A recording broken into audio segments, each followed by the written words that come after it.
Do you feel that in a time when we are more connected than ever, we are drifting away from real human connections, especially to ourselves? I do. Hi, I'm Leticia Latino, and I want to invite you to join me and my very inspiring guests in exploring ways to reconnect to your essence, to your definite purpose, to what makes you tick.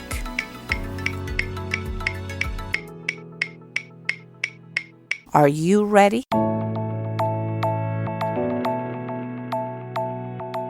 Well, hello, everybody. I want to welcome today Janice Lintz to the Back to Basics chair.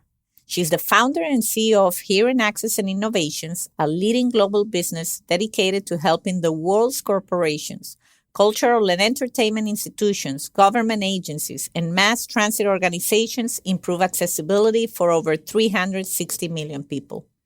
Janice is described by many as a tireless and passionate advocate for those with hearing loss and other disabilities.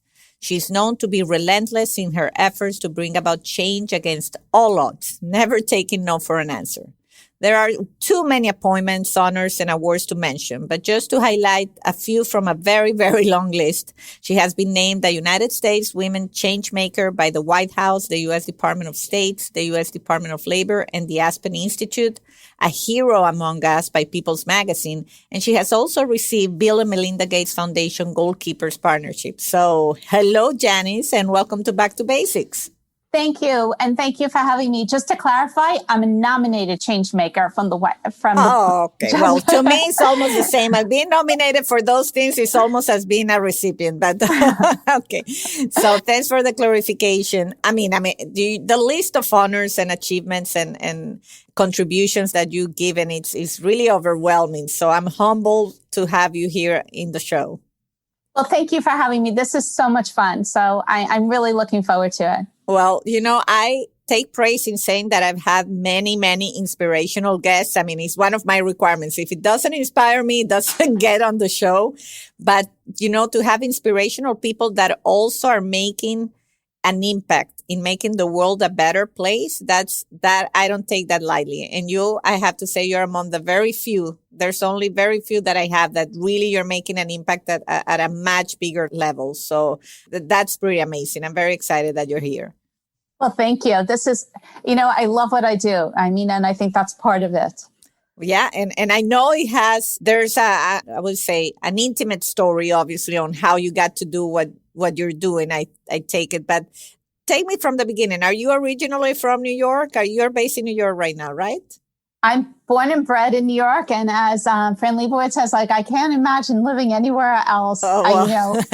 Well, my audience must be thinking, what is happening? I've had so many New Yorkers on this show lately. I don't know what's happening. I told my husband, I think I'm going to move to New York at some point because the universe is bringing me all these amazing people and they're all based in New York, which to me is the best city in the world, by the way.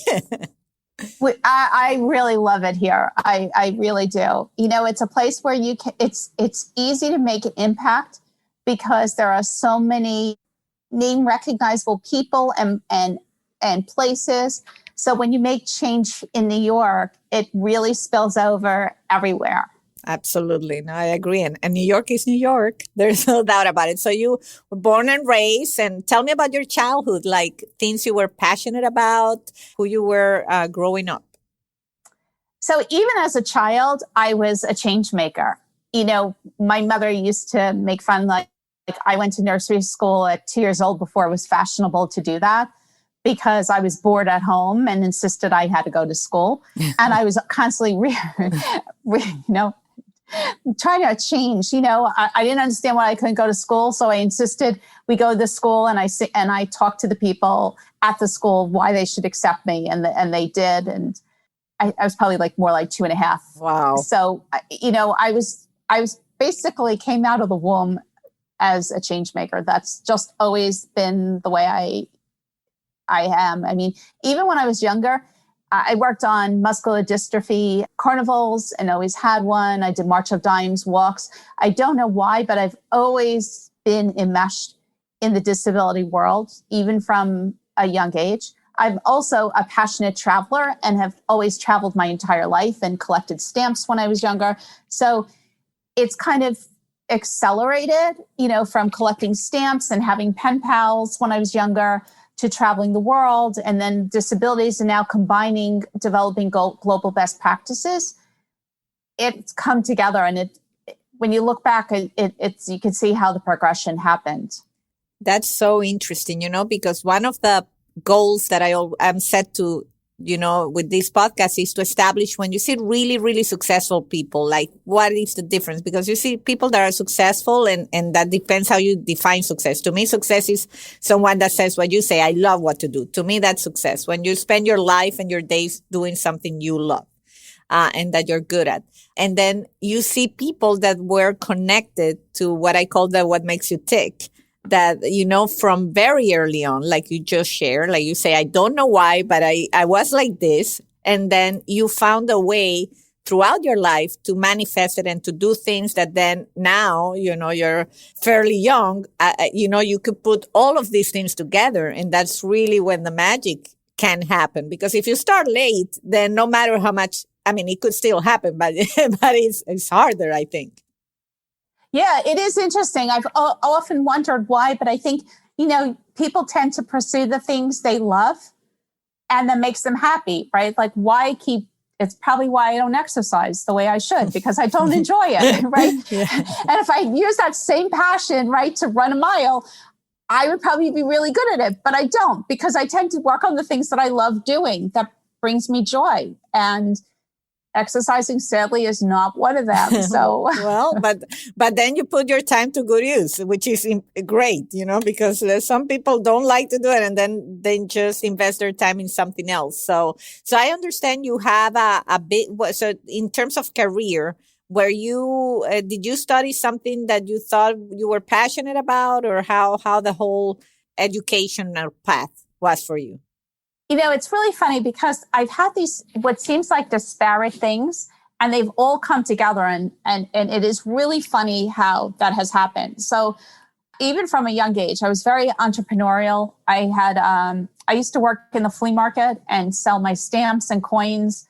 Then I was making terrariums and selling those in the flea market. And I always had like a little business. And I was also advocating for change, for legal change. I remember writing letters as a young child to legislators to see how to change things for children and children's issues.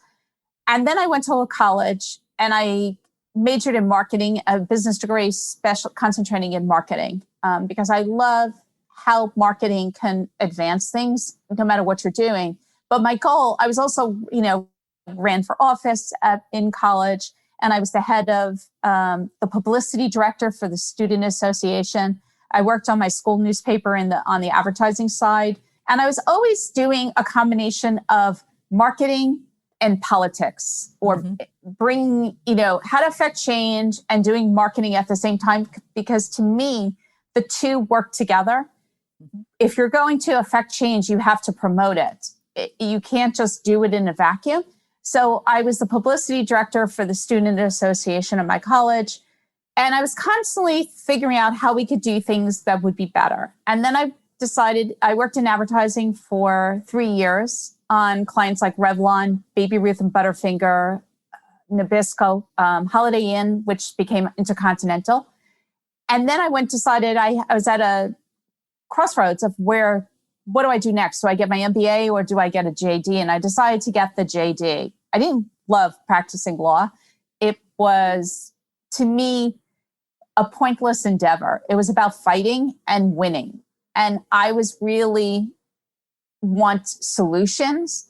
And being a lawyer many times is not about solutions. It's about winning. And scorched earth tactics, and which I find beyond irritating. Like, that's just not how I want to live my life.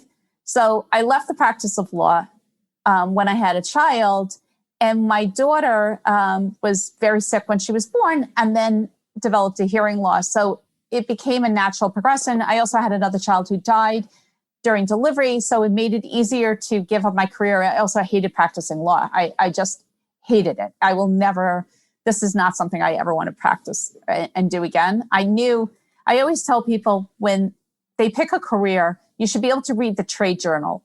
And if you because you have to stay on top of things. And if you can't read the trade journal because you hate it, this is the wrong career, right? Yeah.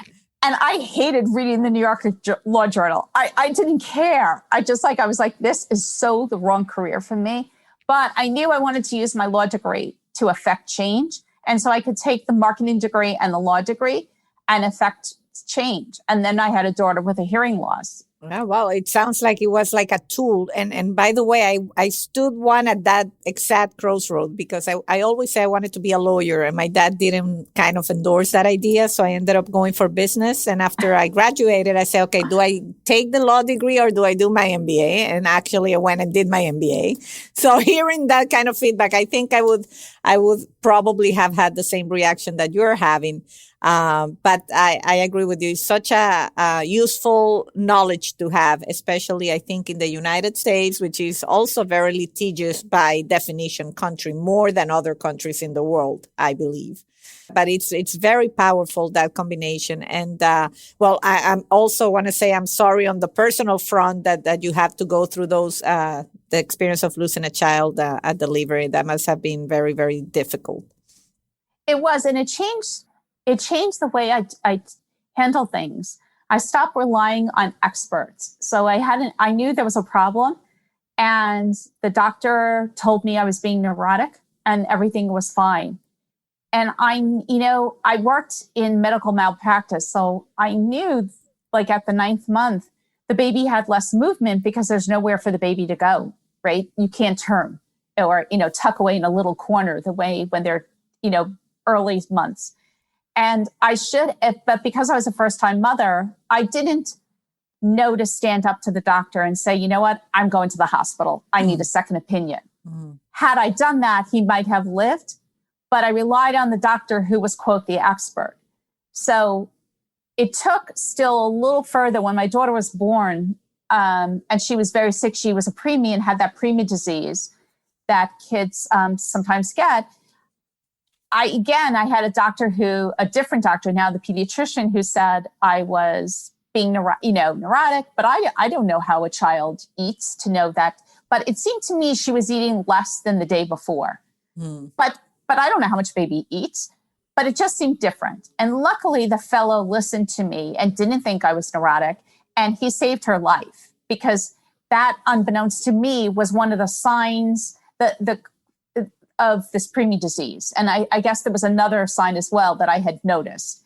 And I realized that I was perceptive. And people like to paint women sometimes as being neurotic when they're perceptive. And the difference between paranoid and perceptive is being right. Right? Yes. And thankfully for that, that really astounding fellow who is now, I think, the head of, he's the head of something in Mount Sinai Hospital, but he was outstanding.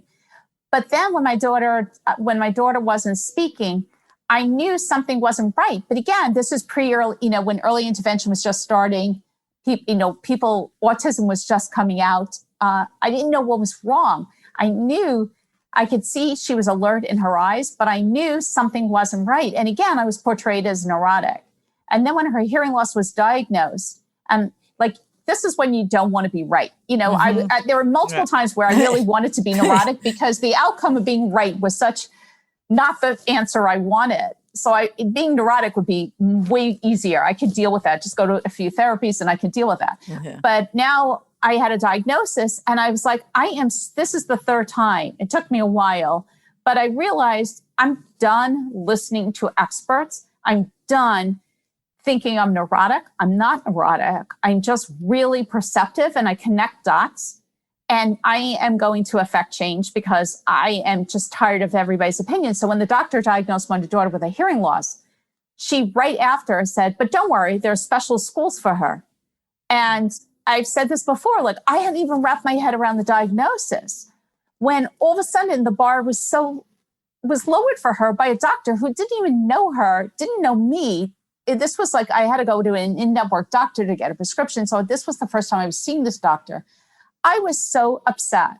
And so I think if I hadn't had these horrible things happen, which of course I would rather not have had them happen, But I think what has made me so driven is I am unwilling to listen to people who are so-called experts with their so-called opinions when I think my opinion is equally valid and I'm going to test it rather than just capitulate.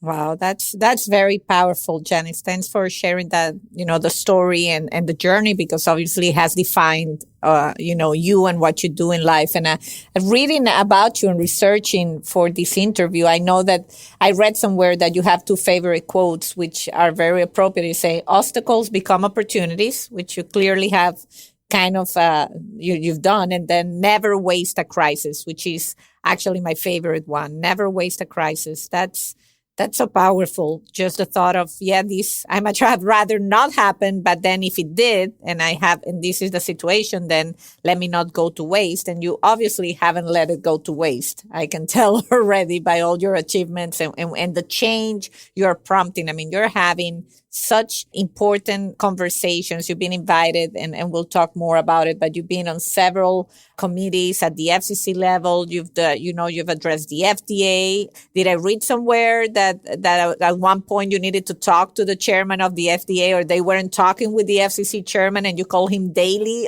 until something happened? Yes, that's true. And then I spoke with a subsequent chair, yes, because that was so irritating to me. But I spoke to Chairman Califf at the Aspen Institute, which is another funny story, because I finally had him at lunch and other people wanted to ask questions. And I had my things, and I was like, I really don't care if you have a lot of questions. Like, I need this because your questions are just, you wanted to say you spoke to the FDA chairman. I need to actually affect change, and I need to understand hearing aids, and I am going to get this information because this is my only opportunity. Oh, yeah. And so like everybody at that table knew, don't even think about asking a question because don't mess up with her. She means business. I am getting my information, and it was clear the FDA commissioner knew.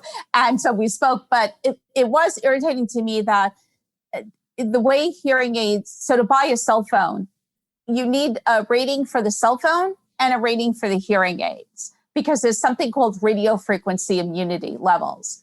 And you need both ratings for it to work on the microphone and then the telecoil, which allows someone with a hearing loss to activate their hearing aid and pick up the signal from the electromagnetic signal from the cell phone. The FCC rates the cell phones, but the information at the time, this is going back several years ago, was not transparent. Some of the cell phone carriers would put it very teeny. The people in the stores didn't understand what it was. There was not a real lack of training. No one understood what was going on. But worse than all of that was the FDA didn't require hearing aids to have telecoils. And you couldn't find out what the rating because it wasn't rated. It wasn't mandated. And you needed someone from the FCC to call the FDA. But it had to be a like position. So like if it was a chairman, it had to be a chairman, calling a chairman. If you were commissioner to commissioner, it couldn't be, just a low-level employee calling up the chairman and say, hey. And I didn't really understand this. I understood it in concept, but I really thought it somewhere in the FCC should figure this out and pick up the phone, but nobody was.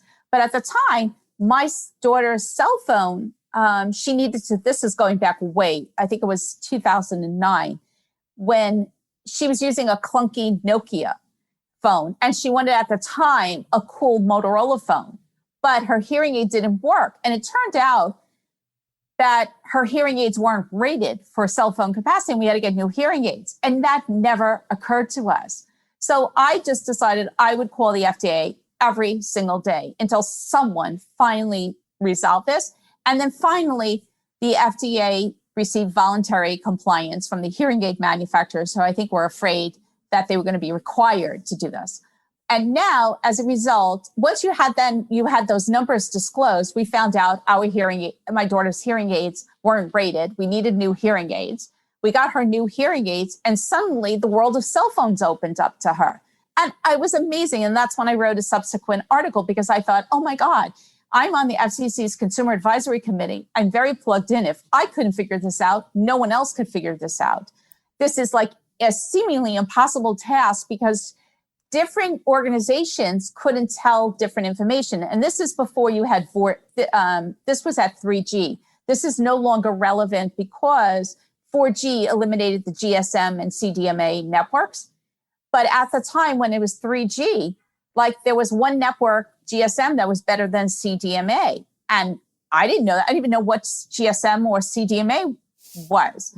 And so I had to figure all this out. And I decided to synthesize, but nobody was able to write this article because like the FCC couldn't advocate one network over the other. The wireless industry membership organization couldn't advocate one over the other.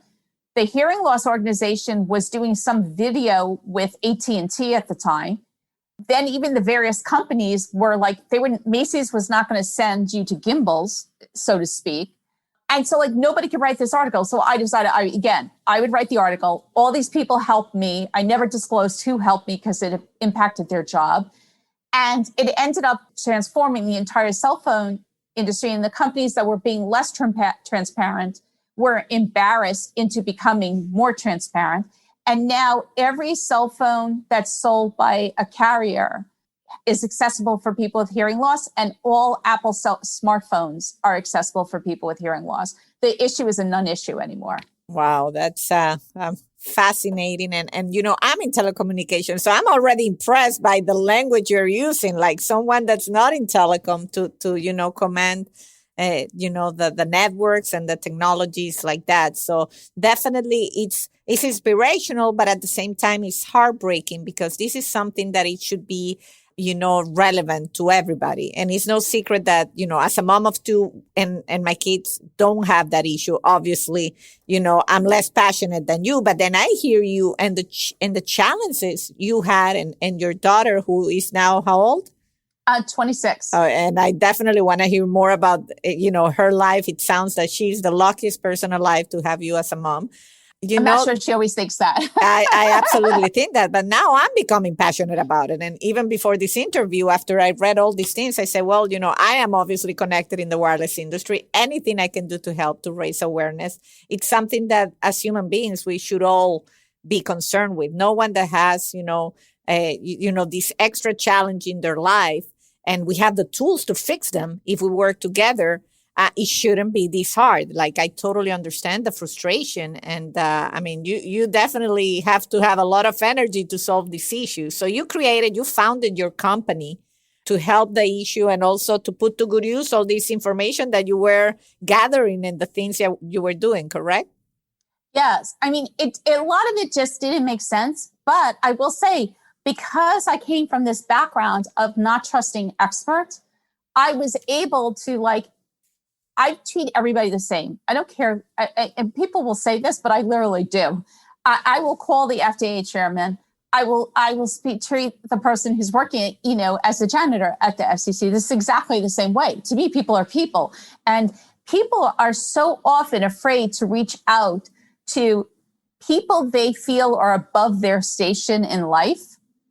And I don't really know what my station is. So therefore, it's really easy for me to reach out to everyone. And we have a mutual friend, Ruth, yes, who wrote an article about me doing this in Forbes, where I reached out to the Queen of England when I went to Buckingham Palace and the signs were wrong for hearing accessibility. And the people dismissed me. And they couldn't be bothered. I could tell they were never going to follow up with it. And so I wrote to the Queen.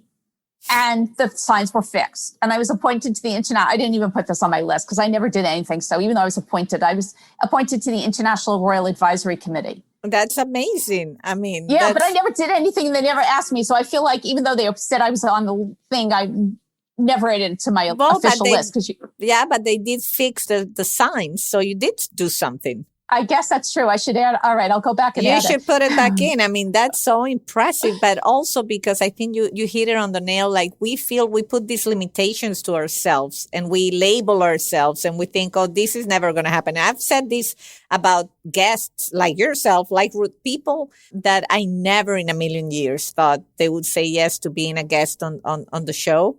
And they said yes. And people say, how are you getting these people? And say, I'm asking, you know, and then out of asking, then, you know, there's some say yes, some say no. But if I don't ask, then you don't know. So I'm inspired because I think we all suffer a little bit.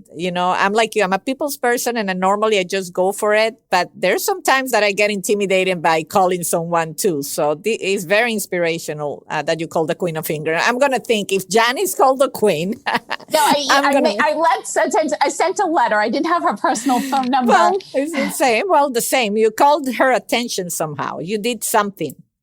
Well, but it's exactly that. You start with a no and it can only turn into a yes, right? Yeah, so yes. If you don't try, you stay with your no. Exactly. So you have to try. And, it's really funny. I'm working on a project right now about access on ferries. Mm-hmm. And I knew the ferries, I had done a FOIL request on New York City ferries. And I found out that the ferries in Canada and British Columbia had access.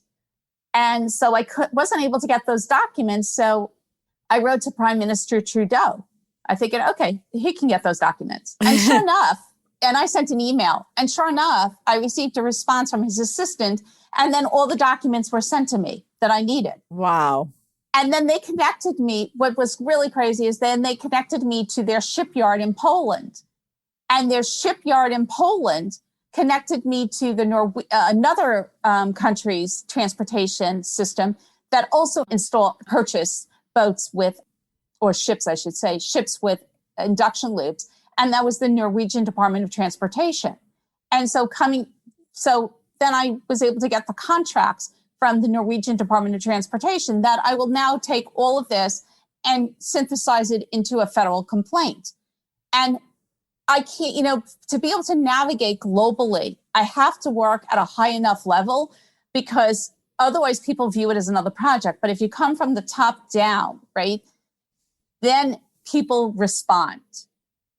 And so I regularly only email CEOs or heads of state or government, senior government officials to start the project, because otherwise it's physically impossible for me to affect change. That is a valuable lesson. Being in the private world, even in telecom, when you propose like an innovative solution, like I even sell a couple of things that are very innovative, and you try to instill change, exactly what you say, from the bottom up, it's impossible unless you sell it at the highest level and whomever makes a decision can see what you want to do and what you want to achieve, then it permeates down. Otherwise, it's really, really hard to, especially with trying to create change, especially in that category. When you have to go out of the box and do something differently, it's not going to happen from the bottom down, I think. I have never found it ever work. So I would say I can't think of offhand any project where I started at the bottom and it just didn't become a colossal waste of my time. The perfect example is the taxis behind me, where I added induction loops. That happened because I wrote a letter to Mayor Bloomberg, and it was really funny. I was going on a trip and I'm on the Queen Mary and I get a panicked email and phone call from someone at the Taxi and Limousine Commission. We need information. I'm like, well, I'm about to sail. And they're like, well, what can you tell us? Can we set up? And I'm like, okay. And I'm on the Queen Mary taking this call, and I'm trying to solve this. And it took 9 years, but this was because the Mayor Bloomberg had sent an email to the Taxi and Limousine Commission because I contacted him. I had tried it the other way.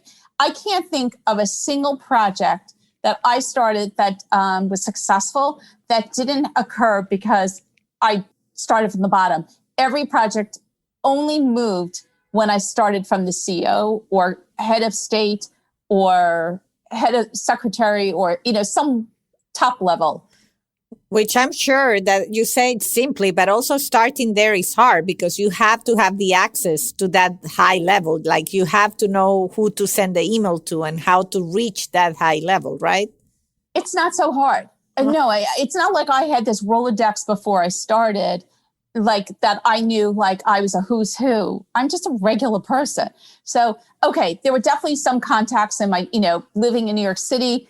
My children's schools were private schools. So there is a who's who of people. So there are projects where I leaned on parents. And I used to joke, I just needed more children at different private schools and I could really change the whole world. But like, I was like, okay, I just have a show. right, a few more kids. I love but that.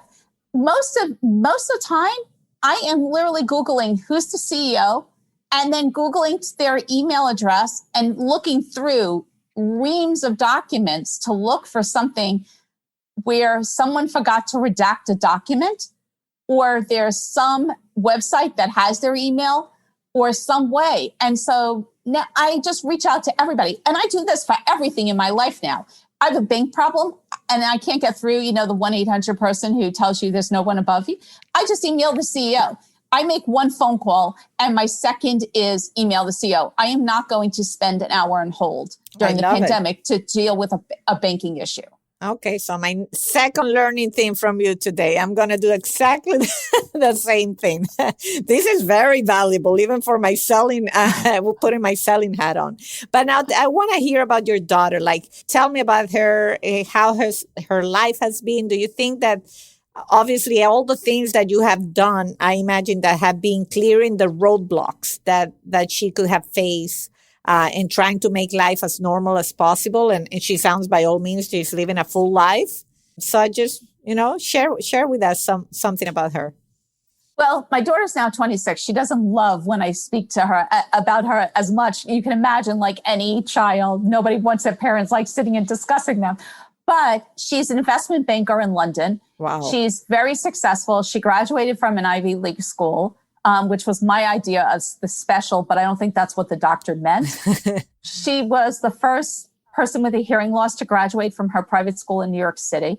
So she is a very accomplished person in her own right and doing what she loves. And what I love is that she is doing what she loves. She's also not working in the disability industry, which became a cottage industry after passing the Americans with Disabilities Act.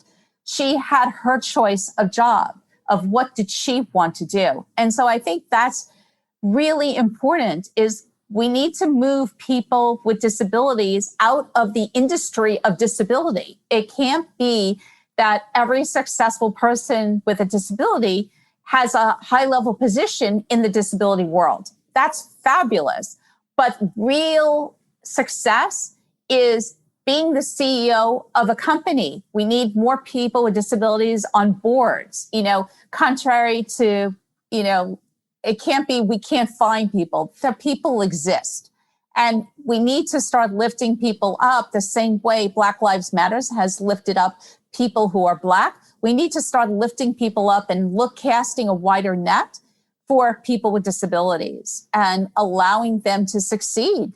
But if we don't build in the access, so that means for Fortune 500 companies, they should be adding induction loops, the same technology that are in the taxis, into their conference rooms. No one should have to ask permission to hear. And so the FCC is a perfect example. The FCC has, I don't know if they have, I think they have an assistive listening system. They may not have an induction loop system. But post-pandemic, no one is going to want to wear a headset or put anything in their ears ever again. No one is comfortable saying, oh, someone cleaned it. Well, if I was that comfortable with the way people were cleaning, I would be staying in hotels. I'm not, because I don't believe anybody can clean anything well these days.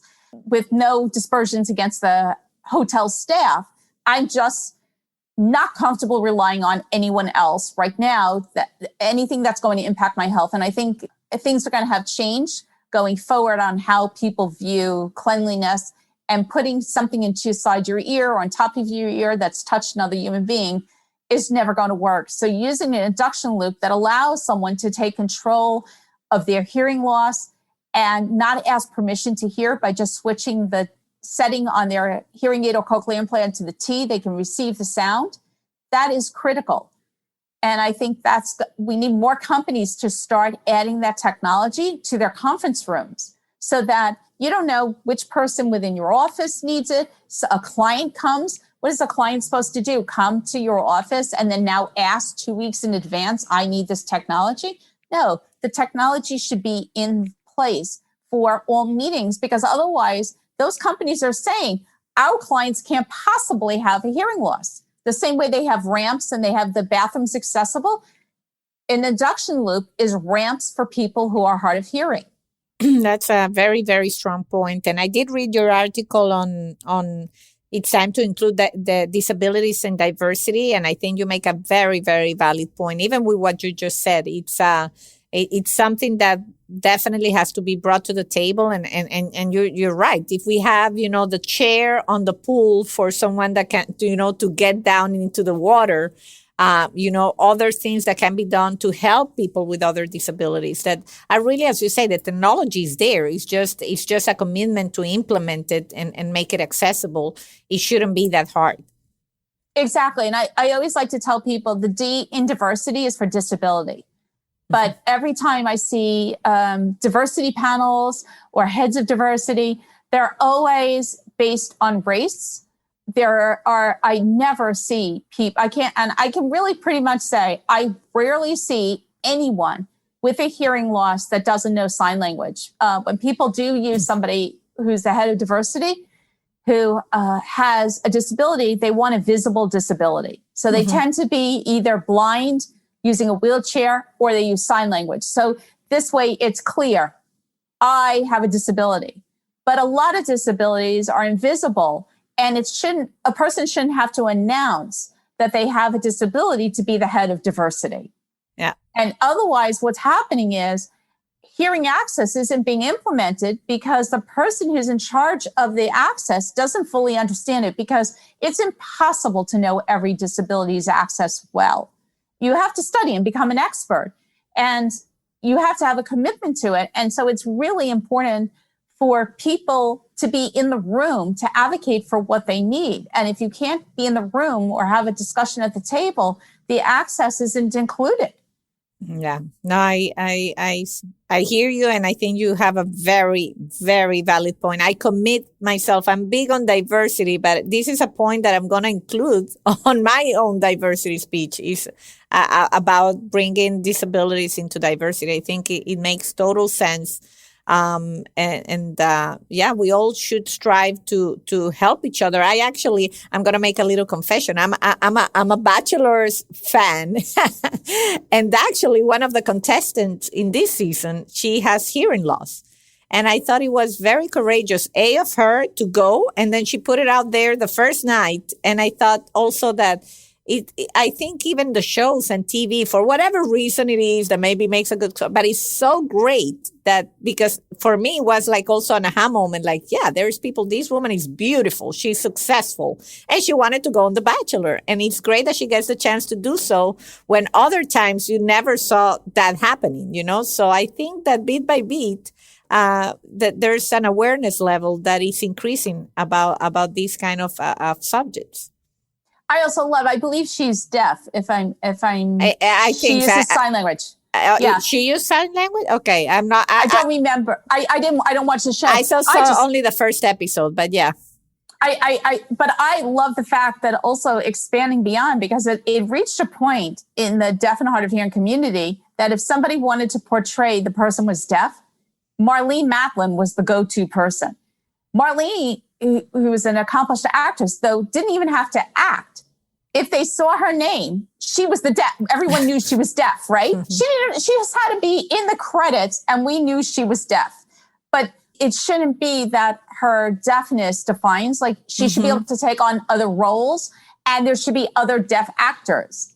And there was really such a limited pool of actors that when you think of deaf actors, you think Marlene Matlin. Yeah.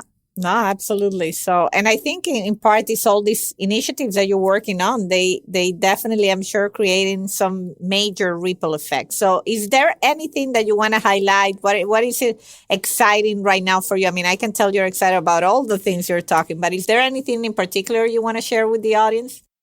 Well, I think there are two things that I'm excited that I'm working on. One, helping to, there's over-the-counter hearing aids, which I helped to initiate by approaching Senator Warren.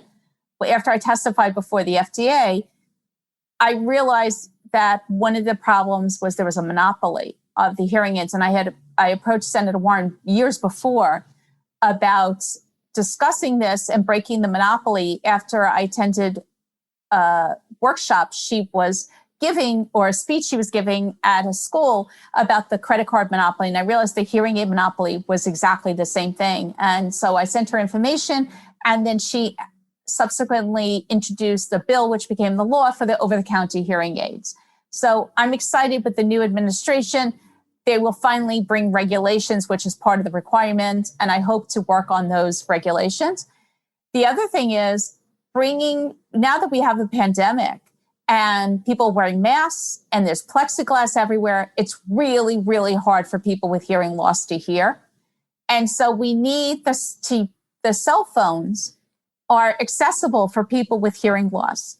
They work with a person's hearing aid to receive the signal. But for somebody who doesn't have a hearing aid and wears, let's say, an AirPod, I want the cell phone industry to be able to, the phone right now receives a T-coil signal. I want the phone to send the T-coil signal so that if it sends the T-coil signal, then somebody who wears, if there's an induction loop in the room, then somebody with an AirPod can use their AirPods to be able to, or their cell phone to be able to pick up the signal from the cell phone, right? So if there's an induction loop, this phone should be able to use that induction loop signal to receive the sound. And then through Bluetooth, the phone can then send the sound to someone's AirPod. Yeah, it becomes kind of, if I understand correctly, like an amplifier or a router of the signal to your headset. So imagine now if you're at a pharmacy, right? You go to your pharmacy and they have an induction loop. And it's hard to hear through the plexiglass through the mask, right? The pharmacist is wearing a microphone inside their mask, right? So they have a dedicated microphone for themselves, so there's no cross-contamination. You use your phone and you put in your headset or AirPods, and suddenly you could hear exactly what the pharmacist is saying right in your headset. That's a game changer for sure. Game changer for entire thing. And it will also help people with hearing loss get loops into locations. So it'll make induction loops into universal access. So my goal is to make sure this cell phone can pick up an induction loop signal. That's powerful. And let me add, this is also something that will help the elderly because my mom uses a hearing aid because she, because of age, lost her hearing. So this is something, that is not something that even the wireless industry would do only for one segment, that there's an extended segment that because of age or other reasons can also benefit from. Absolutely. And I think it makes it universal access. I don't know why, but I've contacted multiple pharmacies about adding the access for older adults, and they're not adding it. I don't understand it because it really makes, if someone, first of all, if it exposes, in my opinion, pharmacies, because if they're describing information and it's not clear and the person can't hear the information, you don't have informed consent. Mm-hmm. And people could have serious injuries about not getting the correct information. So it's really important that the correct information is communicated. And you can't just say, oh, it's written on a piece of paper. People have follow-up questions. That's why they go to pharmacies. If we didn't need to speak to the pharmacist, we would just do all pharmacy by mail, right? We wouldn't need to have in-person pharmacies because people want to be able to follow up with a question for their pharmacist. Of course.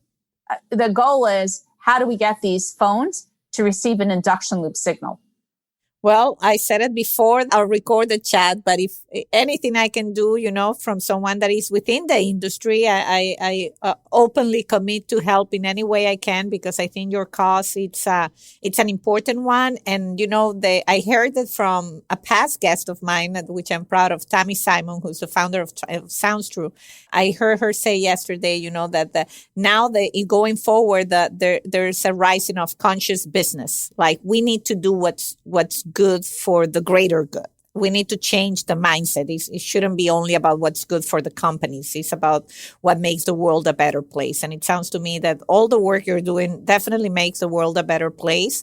And all the show notes and all the information about Janice and her work will be on the show notes. If you're listening to this and anybody, struggling with this, I definitely point them in Janice's direction. Her website has so much information and resources that will help anybody that needs direction in this. And I always close the interview, Janice, with asking, what makes you tick? Besides, I mean, obviously you're in what you do. It's a big part of what makes you tick. But in those times where things get tough, where you get disappointed and frustrated with all the craziness and bureaucracy you have to deal with, and you have to stay connected to your energy, to your creative energy, to what gets you moving forward. What is it? Do you have anything you do or a place you go? No, I just work on a lot of different projects in a lot of different industries. So this way, if let's say I get frustrated with, telecommunications, then I'll work on hearing aids. And if I get frustrated with that, I work on museums or transportation. And so sometimes I get stuck. Sometimes I can't penetrate through the organization system. And I have to wait a while. Through the Trump administration was a perfect example. I had to sit on a lot of projects waiting for him to leave office because I was afraid he would roll back access and definitively wouldn't advance it. So I had to sit. It was really frustrating. But I worked on other projects that weren't impacted by the federal government to keep the progress moving forward. So it's kind of, you have the gross national product basket. Mm-hmm. I call it my hearing access basket, right? I keep enough projects in that basket. So I'm always working on things and moving something forward. And then those people that where it's stuck are thrown out of office, they're impeached, right? They're gone or almost. And so it makes it easier to move the others forward because I just stop working there. And then I pick up on those projects when the impediment is gone. Well, obviously what makes you tick is work, and because you are passionate about your work, and that it's a blessing. I really think that people like you that are doing what they're passionate about. I say this about my dad all the time because in his free time, he does something that's work related. I honestly don't have that. I don't work until on my free time. I like other things, but I really admire people like you where your work is truly what makes you tick. So I thank you so much, Janice, for being here. I'm a fan. I admire the work you're doing, and you really inspire me to do more and make the world a better place. Thank you so much for having me. And I really love chatting, and you're incredibly gracious with your remarks. So thank you so much. Thank you. Take care. And until the next time.